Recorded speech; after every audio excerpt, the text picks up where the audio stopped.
Hi, I'm former Mayor Meghan Sahli-Wells, and I'm here to talk about my change of heart on housing. Like many people, I saw development as bad.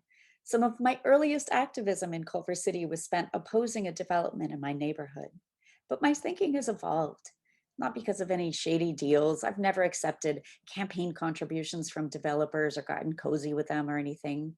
What changed was this: I started listening and paying attention to people. I realized that the heart of housing is the people in them, not the buildings. And there are way too many people who are being left out because of our city's exclusionary housing policies. I saw the displacement of families, longtime residents being priced out of their hometown. Culver City is driving gentrification into our neighboring communities. I saw our own city policies that for decades invested public dollars into economic development, creating a massive influx of good paying new jobs, but at the same time, intentionally refusing to build the affordable housing that the state mandated it to. The city got around that by subsidizing landlords instead of building housing to match the jobs it created. So here we are. Demand for housing is super high. The availability of housing is super scarce, and the costs keep going through the roof.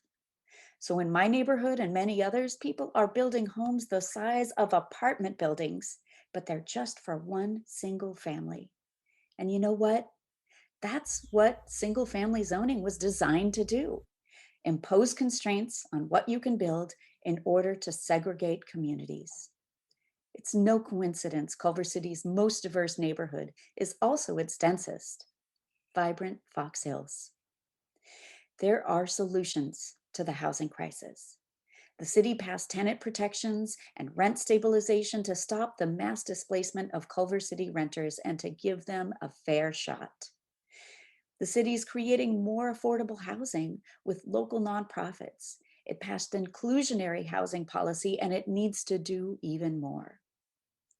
And we have this historic opportunity to welcome neighbors by lifting restrictions on housing in all of our neighborhoods equally. These little bungalow courtyards built back in the 1920s and 30s, they should be legal to build today. We can make it legal to house four families here instead of just one. Streets like LaSalle and Madison are great living examples, Culver City examples, of what gentle density looks like. These are thriving neighborhoods with housing options that make Culver City a place of opportunity, not exclusion. You know who moved into that development I rallied against? One of my kids' favorite elementary school teachers. All of a sudden, she could walk to work instead of driving. Folks, when you say no to housing in your neighborhood, you're saying no to people, not buildings. It's time to say yes.